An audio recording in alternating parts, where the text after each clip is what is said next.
The idea of people knowing that they are able to hide behind a virtual demonstration of themselves enables the feeling of being invincible to the world, therefore allowing them to accept the idea of making their personal lives public. Cyberspace has become very much associated with reality. However, many people are still unaware of what has been taking place. This can be examined through Facebook and the various aspects it offers.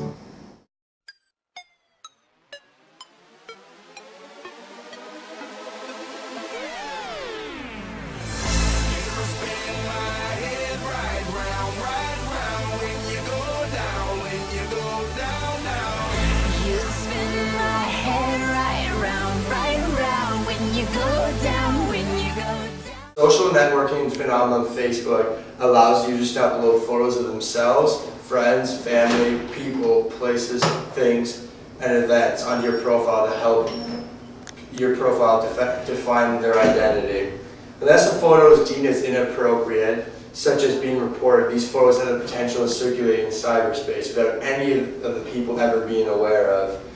The ability to do so creates a loss of privacy, not only for members of Facebook, but for anybody who's ever been in a photo. That's right, watch yourself next time you're being taken in a photo. Professor of George Washington University Law of School, Daniel Solove, describes this loss of privacy on the internet in terms of permanent alteration and destruction of a person's identity. Information that was once scattered, forgettable, and socialized is described now as becoming permanent and searchable. Solove states that, ironically, the free flow of information threatens to undermine our freedom in the future. Adolescents such as children and teenagers make poor ethical decisions regarding how to represent themselves and others, and limit their options in the future, and restrict their ability to reinvent themselves. Solove describes this flow of information as not only permanent and researchable within the web, but also subject to alteration. IBM employee Natalie Blanchard, who lost sick benefits from her insurer because her Facebook page showed cheerful photos of her on a vacation while she was paid for sick leave for depression. Facebook users need to be more cautious about pictures that define their identity and consider the implications of inappropriate photos to the social network. However, the implications can be more severe than Natalie Blanchard's case. A year ago, Anthony Stansel from Wisconsin was sentenced to 15 years in prison for posing as several different girls on Facebook to blackmail underage male teens and performing sexual favors by persuading them to send naked photos of themselves. Holy shit. Kind of mind-boggling to think that a simple application such as photos have the ability to alter lives. It has also been surveyed that Facebook pictures are being considered by admissions offices of the top colleges in the United States to evaluate applicants. 38% of admissions officers said that what they saw negatively affected the applicant.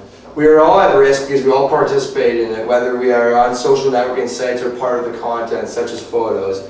PhD psychological consultant PM Forrester describes his participation in online groups as leading to a psychological sense of community. People can be deeply engaged in online communities, so be cautious the next time you're about to take a photo that may be on Facebook.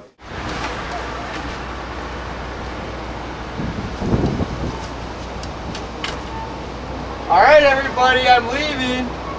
Feel free to break in when I'm gone!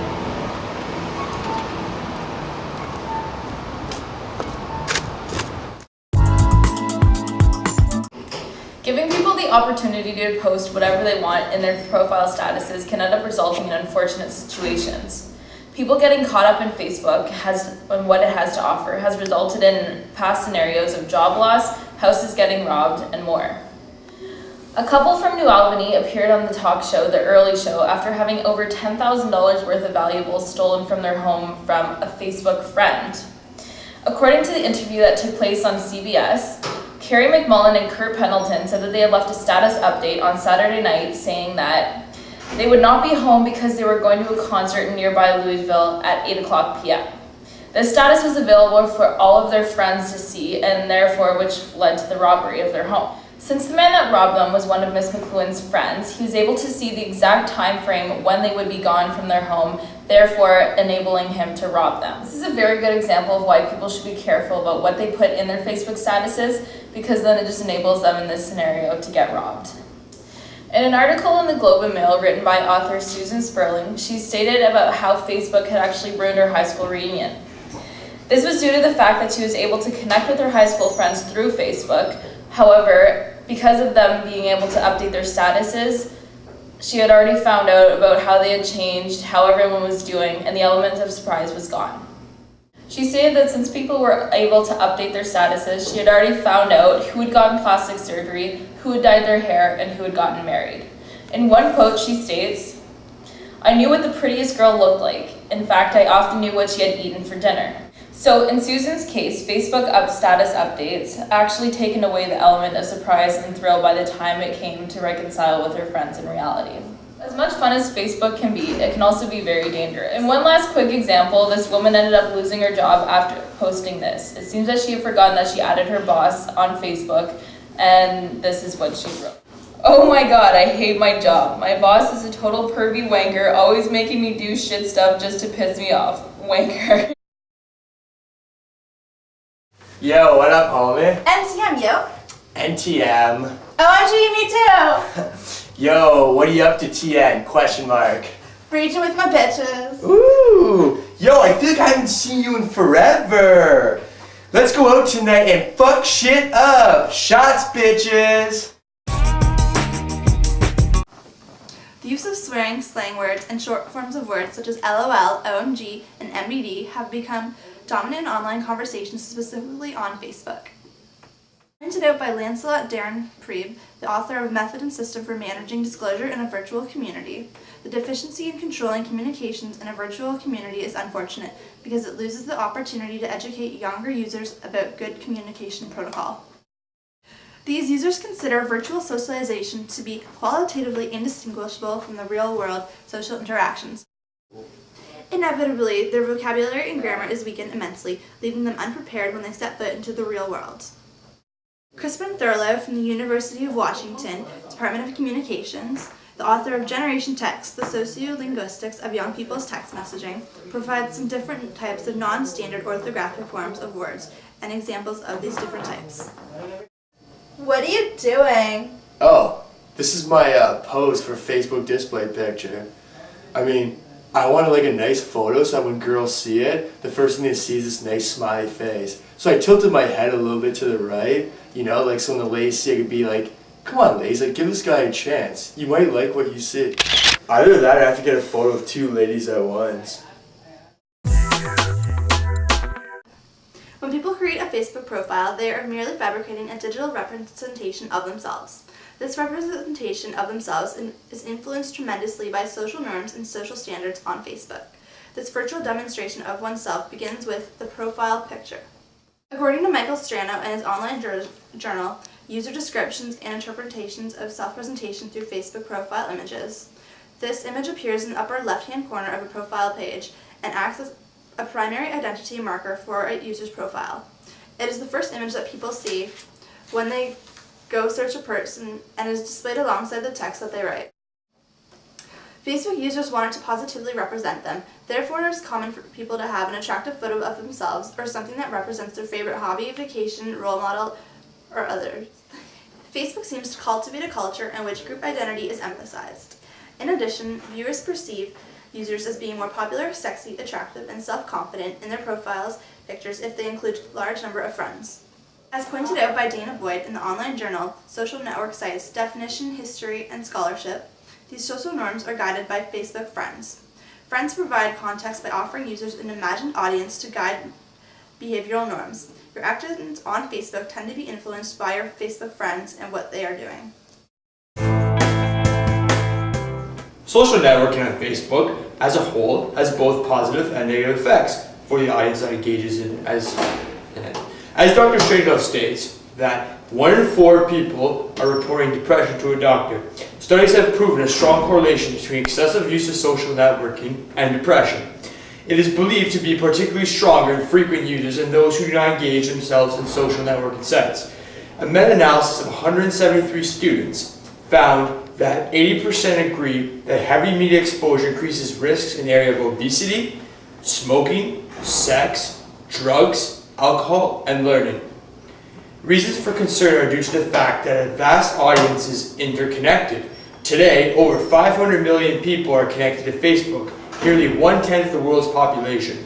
The social network is utilized similarly among users as professor of screen and media studies at the University of Waikato.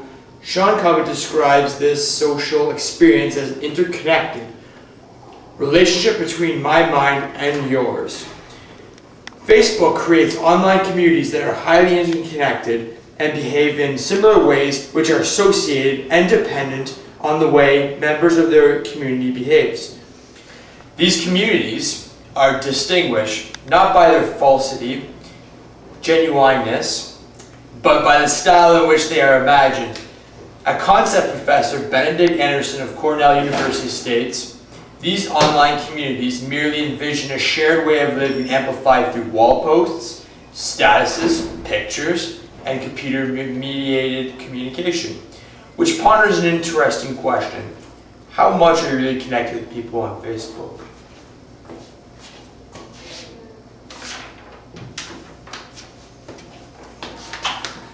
However, social networking has proved to be a major development in the 20th century. A recent study of computer-mediated communication proves that social network is often preferred over face-to-face communication because it's more convenient, easy, fast, and effective. Social networks have proven to be useful in increasing productivity in sales and obtaining new jobs and careers.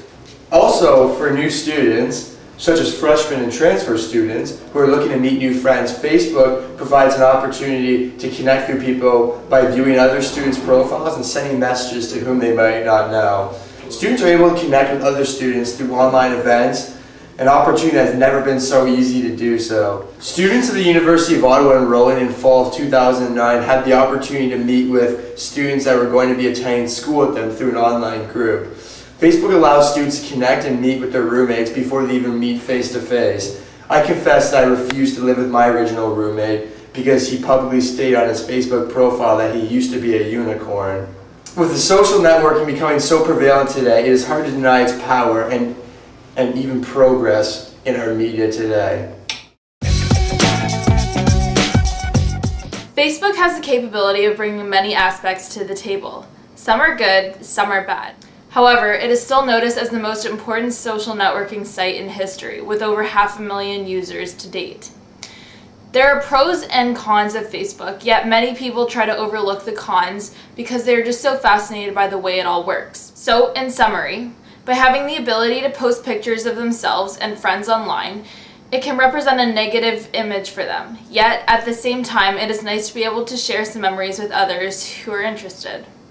It can be dangerous to post things in your status, and it is important to choose your words carefully. However, it allows you to inform people all at once instead of individually. Facebook chat can be viewed as making people illiterate and also have a language that is more uneducational.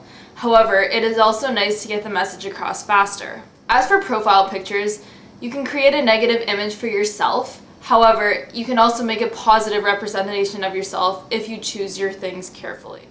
Social networking as a whole can become dangerous if you do not understand how to use it properly. However, it is positive as a whole because you are able to keep up to date with things, people, events, and other things happening in your area or around the world.